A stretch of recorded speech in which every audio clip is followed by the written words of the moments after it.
Saya Muhammad Rifan Adrian dari FSF Wiratna ingin membuat sebuah vlog singkat terkait dinamika kelompok sosial. Jadi kita sering mendengar kelompok sosial dan dinamika. Tapi sebenarnya dinamika itu mempunyai pengertiannya sendiri.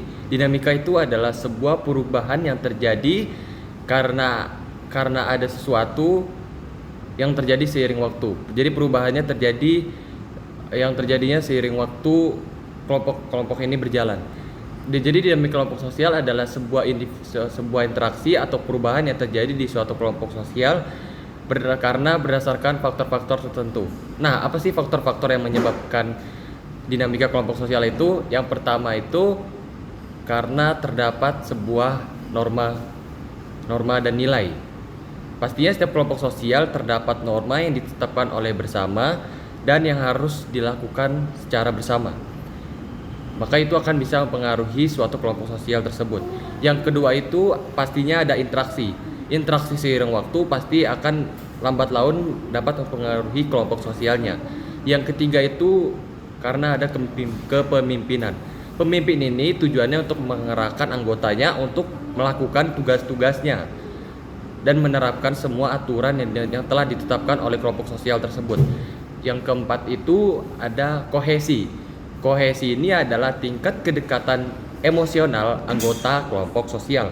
Pastinya kedekatan ini sangat mempengaruhi kelompok sosial tersebut karena apabila kedekatan emosionalnya tidak terlalu tinggi, maka kelompok sosialnya akan buruk seiring waktu. Yang terakhir, mungkin langsung aja cara tahap membangun kelompok sosial. Cara tahap membangun kelompok sosial itu ada beberapa tahap. Yang pertama itu mulai dari pengenalan anggotanya dulu. Jadi untuk membangun kelompok sosial, kita harus mengenal anggotanya di kelompok sosial tersebut. Yang kedua, kelompok sosial tidak akan berjalan sebegitu kuat tanpa adanya suatu konflik. Maka tahap yang kedua yaitu terjadinya konflik dulu di kelompok sosial tersebut. Tapi tujuan konflik di situ untuk mendekatkan para anggotanya. Yang ketiga itu menetapkan norma nih.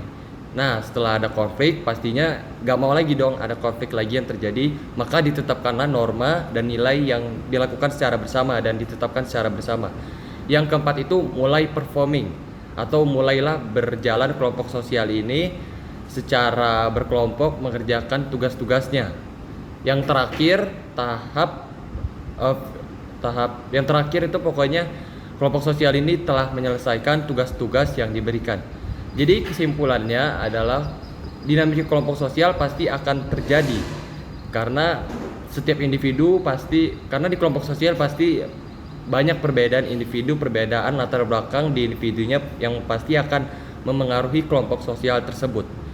Jadi mungkin segitu saja materi dinamika kelompok sosial yang dapat saya sampaikan. Saya Muhammad Rifan Adrian, terima kasih.